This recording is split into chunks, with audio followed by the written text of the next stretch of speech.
Today I'd just like to do a kind of Bible catechesis again, no, of the gospel. For those who have heard it before from myself, no, you'll know what I'm saying. Is just teaching us how to enter more deeply into the scriptures itself, like a form of lectio divina, and then to pray with that, no, because we're here somehow not just for a Bible study, but to learn how to pray with the scriptures. So I always like to say one thing is to know about the Bible, another is to hear God speaking to you. And that's what we would like to propose, no, in these schools of the word or the Zoe. So, but before we go into that, just a little introduction to the feast of Santo Nino. So this feast, we know it very well. It's one of the two great feasts in the Philippines, right? Last Sunday, we celebrated one. Well, wasn't a big celebration this year because of the pandemic, but it's one of the biggest gatherings also in the Philippines for a procession, no, the Nazareno. So why do I put this there? Because it's just to show us that it's the same person. I hope all of us realize now by that, no, Santo Nino is not another saint. Santo Nino is Jesus, all right? Just that he's the smaller version. He's growing up, right? And the Nazareno is the grown up Jesus, which is the goal. These two feasts are very connected because the goal for all of us Christians is to carry our crosses. That's the goal. Of course, the goal is resurrection, but as mature Christians, we are supposed to learn to carry our crosses. But the path towards carrying our crosses is spiritual childhood. Spiritual childhood. Santo Nino is the path towards the Nazareno. So carrying our crosses is not a matter of being macho, strong, that I can do it by myself. It's about being a child before God. That's the only way we can learn to carry our crosses. Well, to carry it in a way that redeems. No, we need that spiritual childhood. So somehow this feast, the Holy Child Jesus, is a celebration of spiritual childhood. And that's why I think only in the Philippines we have special readings today. Why do I want to introduce these readings? Because when we have special feasts, the readings already have a message, or the readings depend on the message. So this message today is spiritual childhood. And when we listen to those readings, that's somehow what the church wants us to draw out from that. No? In other Sundays, it's kind of free for all to draw out the message you need, right? But today, the message is spiritual childhood, all right? So let's deepen today on spiritual childhood. Now, I'm just introducing a saint that I really love, but also because she has something to do with spiritual childhood, all right? This is a saint, Therese of Lisieux, or Therese of the Child Jesus. She's a doctor of the church. And what is she a doctor for? She was proclaimed by Pope John Paul II as a doctor of the church because she introduced a kind of teaching to the church, which is spiritual childhood. Of course, maybe she was not the first one, but she was the first obvious one in all her writings to talk about spiritual childhood. So she was not a scholar. She was not a person who studied a lot, but she taught the church something, and that's why she's a doctor in that sense. Let us take a look at what she wrote there. These are her words, quotations. No, Jesus has chosen to show me the only way which leads to the divine furnace of love. So furnace is not a very nice word, no, but it's not. But she sees it that way, and she says the cross. No, she says, it is the way of childlike self-surrender, the way of a child who sleeps, afraid of nothing, in its father's arms. What beautiful words to start 2022. The way of a child who sleeps, afraid of nothing, in its father's arms. Are you sleeping well this time? If you're not, welcome to the club, all right? So don't worry. Doesn't mean that priests always sleep well or missionaries always sleep well. She's teaching us something here very important for this year. And another quotation here, which I really love. Everything is grace. To the heart that loves, all is well. Everything is grace because to the heart that only focuses on loving, all is well. If your objective in life is only to love, all is well. Nothing can shake you. And this is somehow just some quotations to show us that spiritual childhood of Therese of Lisieux. Because everything is grace, because for her, everything comes from God, from the Father, who loves her more than anything else in the world. So I'm just introducing this saint for you. If you'd like to know more about spiritual childhood, you can read the story of the soul, journals. Nowadays, there are many versions already of what she wrote to make it more palatable, easier to digest. Yeah, you can check even her quotations on the internet. There's so many of them now. All right, so just to go into this spiritual childhood, let us go back to the readings of today. All right, the first reading, I just want to repeat them, although you've already heard them. It's just nice to, actually in Lectio Divina, that's what we are taught. Read the readings again and again and again. No, not just once, right? But many times until it strikes or touches you. So just read some significant lines from this first reading to introduce us into the spirit of the day. The people who walked in darkness have seen a great light. What a beautiful line. Upon those who dwell in the land of gloom, a light has shone. What is this light that they have seen? A child. For a child is born to us, a son is given us. Upon his shoulder dominion rests.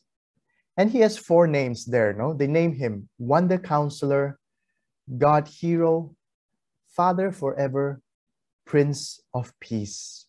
Beautiful names to meditate upon. His dominion is vast and forever peaceful. Beautiful, forever. Only God can use those words. He will rule as David's successor.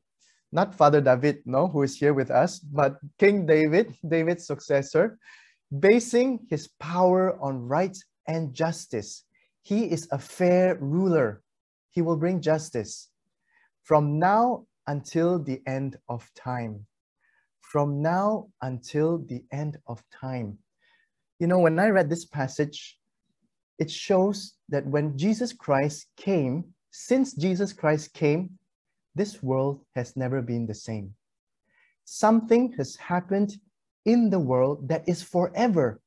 And we as Christians are benefiting or are invited to learn what is that benefit that Christ has brought into this world that is until the end of time, forever. The rule, the fair and peaceful rule of Jesus, when all of us learn to let God be our ruler. And who is this ruler? A child. So this reading is telling us, in order to bring light into darkness this year, we need to learn to let this child rule our lives. Okay? Now, this child has 4 qualities, or this ruler. The qualities of a perfect ruler for our lives. This year, we're looking for a ruler in the Philippines. Well, not a ruler, okay, but somebody to represent us. Of course, nobody's perfect, all right? But it's really wonderful to see what are the qualities that Jesus, this child Jesus, shows us. And I would ask you to ponder this in your own faith life, starting already now in the guidelines, no? How has this child been your wonder counselor? How has he been your wonder counselor? How has he given you wisdom, in other words, during this time of the pandemic? How has he been your God hero? You know, a hero is somebody who is courageous, who is bold, and he really is a champion for the right cause. How has he given you courage this year to champion the right cause in your life? How has he been your father forever? I'm so glad that our ruler is not just a champion, but he's a father. It means he rules with love, with affection. A real ruler has love and affection for his people. He's not just effective. I mean, he has to love his people. And this is how have you experienced Jesus as your father forever, who rules you with love? How has he been your Prince of Peace? The Prince of Peace because he ensures security.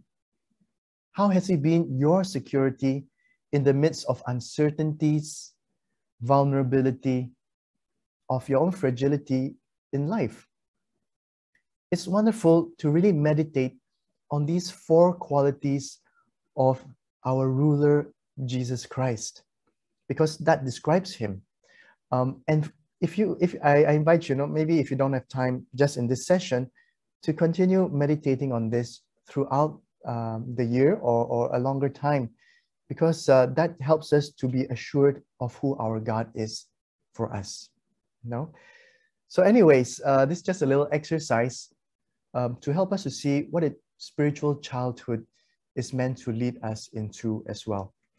Now, I'd like to go into the Bible catechesis already just to make the most of the time, all right? And you can do the reflections later on. So for those who remember, the Bible catechesis is normally divided into these 5 stages, which I would call the preparation stage, which tells us the biblical context, the presentation stage, which tells us the scenario, what's happening in that scene of the gospel, so that we can enter the story. And then there's the manifestation stage, which is, we just celebrated Epiphany. Epiphany means manifestation, revelation of who Jesus is, all right? And in that, most of these passages, they will also have the conversion stage, which is the transformation of our minds, our way of thinking. So the Bible is not neutral. It wants to change the way we think about God, about ourselves, and about the world, about life. And it doesn't end there. It ends with the projection stage, which means, how am I supposed to put this into practice? All right, Lord, you want me to change the way I think, but what should I do? And that's the projection stage. Okay, so preparation stage, presentation, manifestation, conversion, and then projection. Don't worry, this is not a class.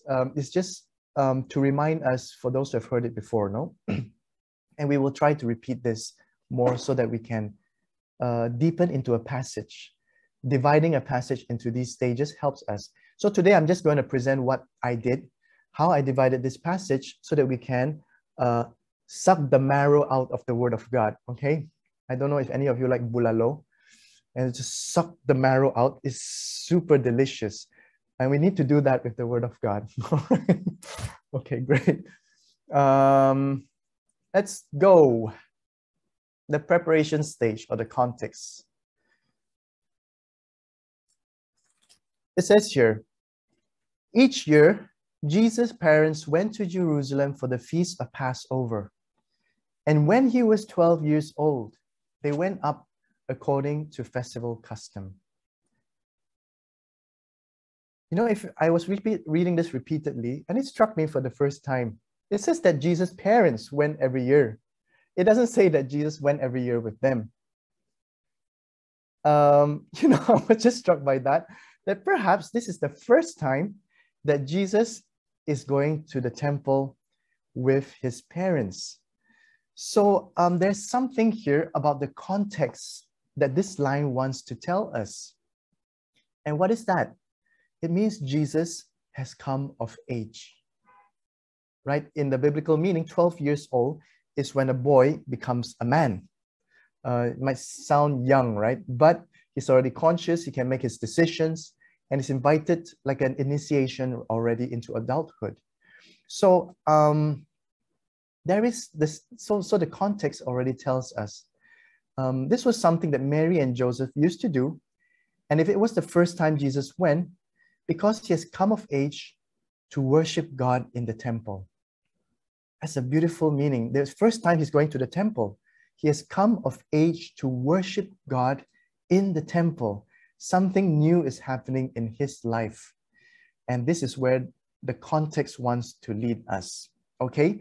So it's just a detail. The context is not the main message. It's just to help us to see what is the significance of this passage in the Bible, no, in the scriptures. All right, and then so let us move on. We are prepared now to enter into the scene. So what does the scene tell us? The presentation stage. After they had completed its days, as they were returning, the boy Jesus remained behind in Jerusalem, but his parents did not know it. So one side of the scene is about Jesus, all right? He remained after completing the days, all right? So they were there for days. They were not there just for one day. So a few days, perhaps. We don't know how long, but he remained behind. And the second side of the scenario says, thinking that he was in the caravan, they journeyed for a day and looked for him among their relatives and acquaintances. But not finding him, they returned to Jerusalem to look for him. So we know this very well, the losing and the finding of Jesus, right? In the fifth joyful mystery, right?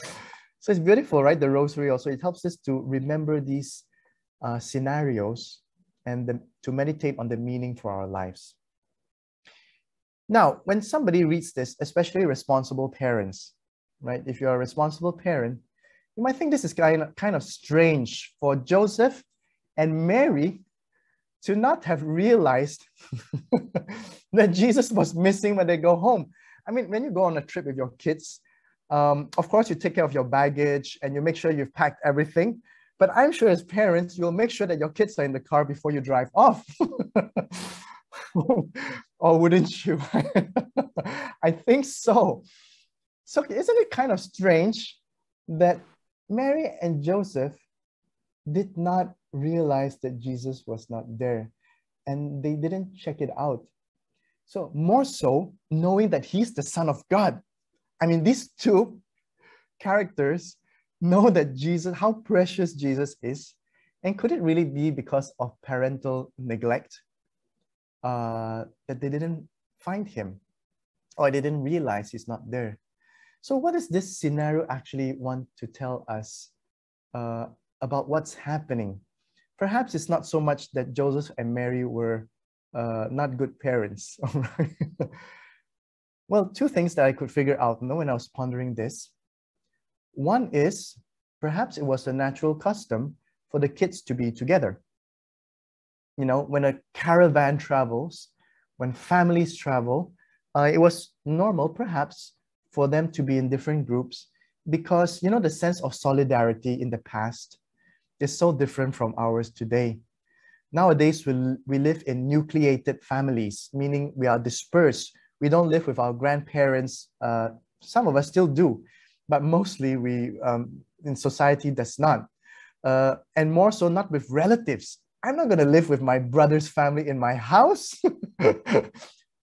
Again, some still do, congratulations. Or even other relatives, can you imagine? So it was like a big jingang, we can say, of people, and they consider that as family. It's my family.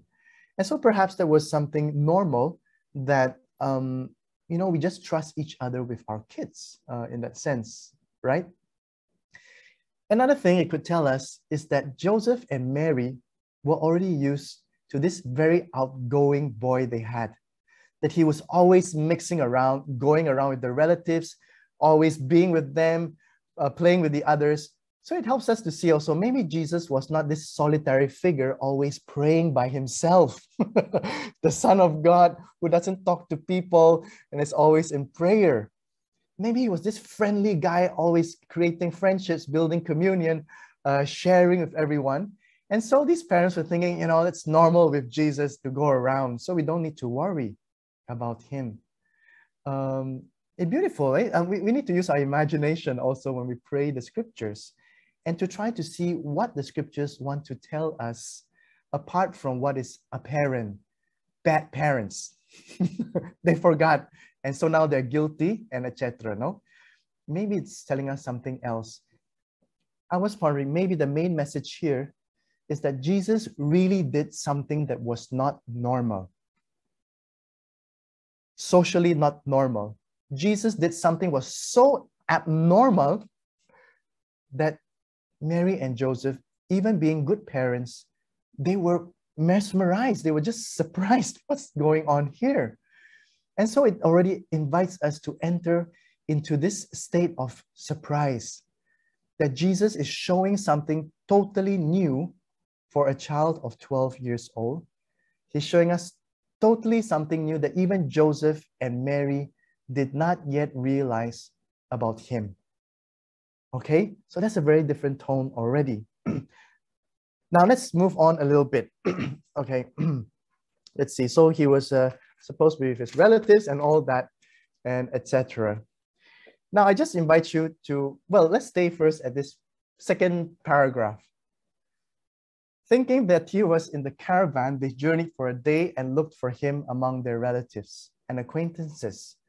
But not finding him, they returned to Jerusalem to look for him. Now I invite you also to try to imagine, how did Joseph and Mary feel at that moment? What were their dispositions? If you read the passage, if you remember, they took 3 days to find him. Imagine you not having your 12-year-old for 3 days. I mean, I was just trying to ponder. Maybe they were surprised, not the first reaction when they just realized he wasn't there, because they just didn't expect it. So maybe they were surprised. Maybe they were worried, which is one of the most common feelings of parents when their child disappears. Wondering what would have happened or what could have happened to him. Maybe also, I'm not very sure if you would agree, because maybe parents would never think of this, that they were contemplating that after all, he is the Son of God. And there's a certain mystery about him that they didn't realize yet. And so they were still just trying to ponder what happened. Or maybe it was everything all mixed together. I went on a pilgrimage once in the way to Santiago, of Compostela, the way of St. James. And then we were all together, the same thing, we were all together. And suddenly the parents, one pair of parents realized that the daughter was not with them. And they were panicked, I tell you, blaming each other, trying not to, but what happened? So upset with themselves, anxious. And it was such a beautiful experience that time, because of course, we reported it to the police. The police were looking for them. There was a bunch of cyclists who we met in the restaurant, and they volunteered to look for her. So a big group of them, 20 cyclists or so, they we sent the photo and they looked for her. And it was a very touching scene when we saw her, because the parents in the end were the ones who found her. They were in a jeep of a driver who volunteered himself. And when the child saw her parents and their faces, at first she didn't realize she was lost. She was walking with 2 other companions who were in a bigger group. But when she saw the face of her parents, she herself started to cry. And she realized that she was lost at that very moment. I think it's wonderful to ponder, no? He's the Son of God, but there's always this mix of feelings there. And this is something I would like to lead you to meditate about also. As parents, how can we balance this anxiety for them, but also realizing that there's a mystery in them to discover? I'll get to that, okay? Because that was somehow what happened to this little. She was not so young, no? She was 14, but young enough. Now let's look at the manifestation stage. In the midst of all these kinds of scenario, what does the gospel want to tell us about Jesus or about parents, perhaps? After 3 days, they found him in the temple, sitting in the midst of the teachers, listening to them and asking them questions. I mean, this is an amazing scene. I wonder, when Mary and Joseph saw that in the midst of the anxiety, what did they see? He's sitting among them and he was normal, he was okay. So maybe relief, maybe whatever, but maybe a little bit of awe. And it says here, all who heard him were astounded at his understanding and his answers. So clearly enough, this manifestation is showing us that Jesus is one among the teachers. It's not just a child anymore. He has become a teacher. And the significance there is, you see the bearded men? Adult men listening to his teaching. That is very significant. Elders listening to the young one teaching them. And they were astounded at what he understood by himself. Of course, your kids are not Jesus Christ. That's clear. But there's something there. So this was the manifestation of Jesus. They were all astounded. And here comes the conversion stage for his parents. All right. I invite you to take a look at the faces. No, I love this depiction of Joseph and Mary when they saw Jesus among the teachers. When his parents saw him, they were astonished. All right, there are two adjectives to describe them in this passage. They were astonished. Can you see the face of Joseph? It's not even anger. It's not even perplexity. It's like reactionless, astonished. And his mother said to him, "Son, why have you done this to us? Your father and I have been looking for you with great anxiety." So there's an admission of two kinds of feelings there: astonished, but also anxious. And he said to them, we know this, "Why were you looking for me? Did you not know that I must be in my father's house?" But they did not understand what he said to them. Have you ever experienced this with your children or grandchildren? I have no idea what you're talking about. Or maybe even husband and wife. I have no idea what you're talking about. You know, maybe more so, I don't know. I have no idea what you're talking about. Now, this passage here is the conversion stage, not without reason, all right? Both sides asking questions and not understanding, okay? So now I'd just like to enter a bit into the word astonished, all right? Because this is the novelty of this. The anxiety is easy to understand, but the astonishment. It's a little bit of Greek 101. Astonished in Greek is eksplesso, no? I am astonished.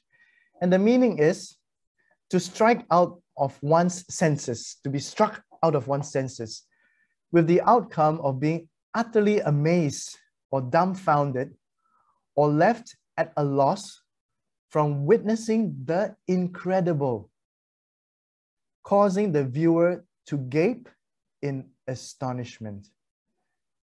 Witnessing at a loss because of witnessing the incredible. Remember again the face, Joseph and Mary, witnessing the incredible. They never expected this. Something new was happening to their child. Coming of age, remember the context, coming of age, but in a way that was totally unexpected. So if we go back to this passage, oh, sorry, here.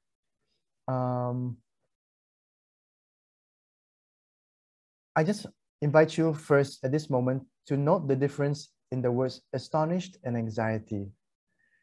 How can we as parents learn to recognize these both aspects and to move from anxiety to astonishment? I say again, how can we learn to recognize both in us and to learn to move from anxiety to astonishment. So imagine if your kids are growing and then you just stay in anxiety. That's hard for everybody. But if you start moving towards astonishment, without losing the anxiety, of course, we're always worried as parents. I'm worried also as a formator, even though they're not my real kids in that sense. So we're always worried for those who are somehow under our charge. But how can we move towards astonishment? Okay, and then the question, I'll come back to all this again, no? But in a little reflection that I'll invite you to do. Let's go first to the projection stage. He went down with them and came to Nazareth and was obedient to them. And his mother kept all these things in her heart. And Jesus advanced in wisdom and age and favor before God and man. So the projection stage is, okay, so we understand these things. So what to do? What to do means, according to, if you're the younger one, it's obedience. I'm sorry. So those who are younger here. If we have parents and we have dependents or whatever kind of, maybe in the work, etc., we have to realize one thing. Our dependents always have to go down. Even if they may rebel, even if they may sound disrespectful or say things that are disobedient, at the end of the day, they have to go down. And we need to realize that. Why? Because we are the ones who have to understand them. We are the ones. We who have more authority have to be the ones to understand them because they are forced to go down. They have no other way. Jesus at 12 still needed his parents and he went down. He humbled himself, he obeyed. And sometimes the challenge here is when they just obey without understanding, right?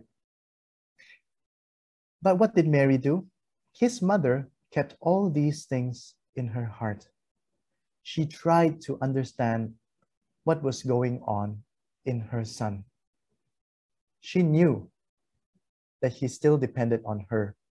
So if she just ignored what was going on in her son, she would not be able to collaborate with what was going on in him, to cooperate with the growth. It says here, because of that pondering, Jesus advanced in wisdom, age, and favor before God and man. He grew in wisdom. He became the wonder counselor. He grew in age. He became the God warrior or the God hero. He grew in favor before God and man, the Father forever. No, he became the Prince of Peace because the ones in whom he was dependent on allowed him to grow into who he was supposed to be. But that means pondering, trying to understand. You know, it's beautiful, the method of Mary, if you will see. It was the method of the question. Why did you do this to us? So on one hand, we can see it as reprimanding him, right? Why? How dare you?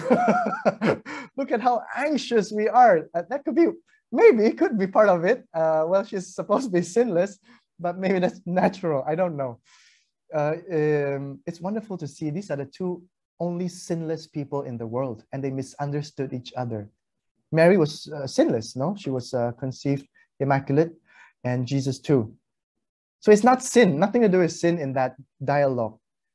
All right, so, okay, that could be one way, no? A reprimand to her child for doing something without telling his parents.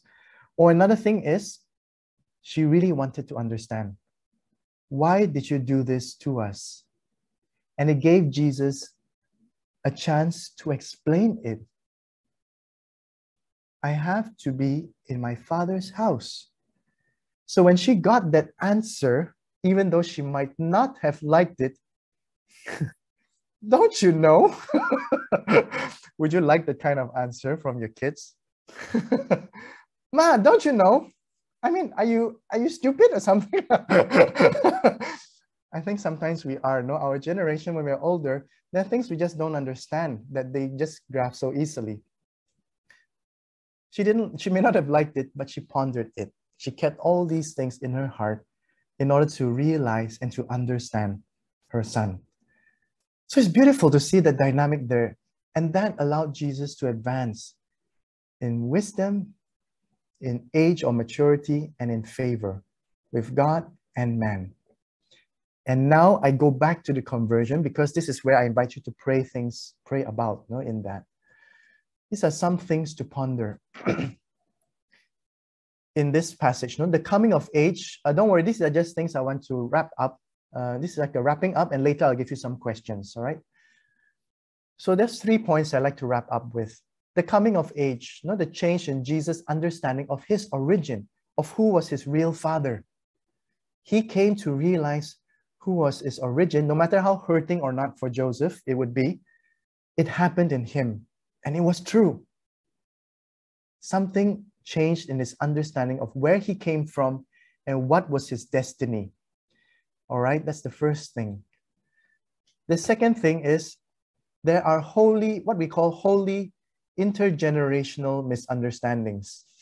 Holy because these are the two most holy people in the world, and they misunderstood each other. All right? Why were you looking for me? Did you not know? And the obvious answer of Mary in her heart was, no, I did not know. Right? And it also says that they did not understand. So even amongst the best people in the world, there are misunderstandings. Amongst ourselves, we always have misunderstandings, and it doesn't mean that we have done something wrong. All right, this is so important. This is a time of pandemic. Our tempers grow, our fragility comes out.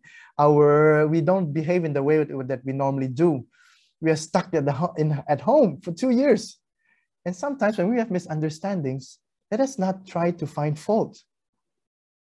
Nobody did anything wrong there. It's just that, things happen. We are human. And even Mary and Jesus had to learn to accept that.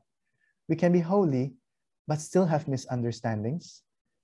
But this brings us to the third point. There is a need to ponder the experiences of younger generations, to move from anxiety to astonishment. To move from anxiety to astonishment, we need to ponder the experiences of younger generations. Do you remember when you were young? Oh, it's too far, I don't know. How many things are going on in the mind of a young person? Even for myself, I was just sharing with my spiritual director the other day. I had forgotten how difficult it is to discern my vocation. How many crises I had to go through in the first years of my missionary life. So I cannot expect those of the first years to understand things as easily as I do today. Because there's so much going on about discernment. Well, I'm not going to go into the details of discernment of the missionary vocation, but it's also in growing up in all kinds of atmospheres. The ones who have more experience need to ponder the present experience of the younger. I'd just like to finish with this experience. Once we had this seminar in Loyola School of Theology, LST, about the younger generation.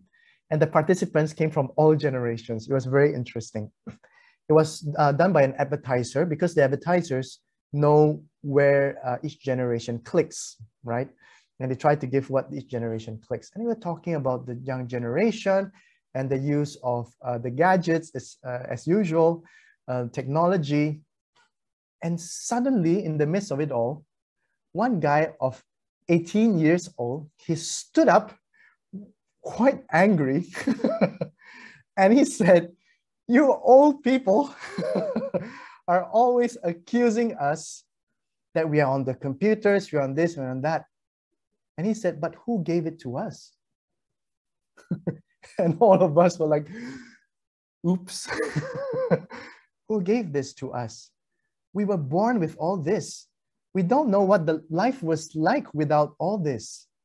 And if you know something, can you try to understand what it's like in our generation and not just judge things from your generation when things were so different? I really like this experience because it goes across the board. In any situation, when there are those who seem to know more, which experience is important. And those with experience will always be in charge, of course. But there's a need to build a bridge. There's a need to go down because the younger generation has no choice. The guy was saying, I have to go down. I have to go down like Jesus. I have no choice. But could you, older generations, come down with us?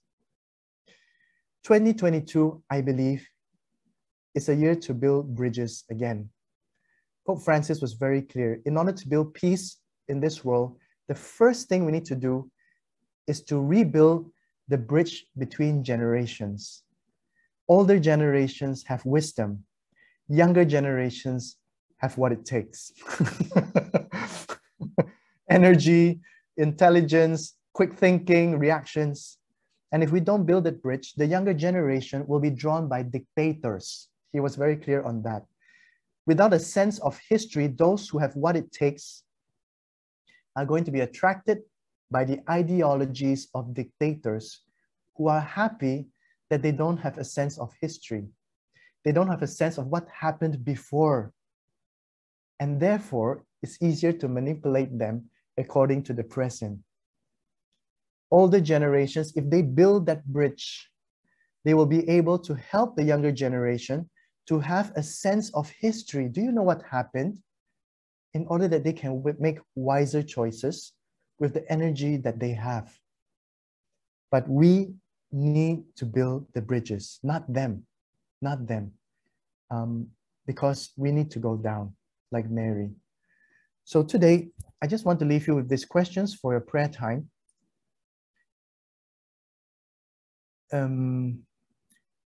Before I go into that, please just take this really, not just as a reflection, but a time to talk to Jesus, all right? To talk to Jesus, to pray and to listen to him, right? Because when we reflect, sometimes we know many things and it's easy to come out with answers.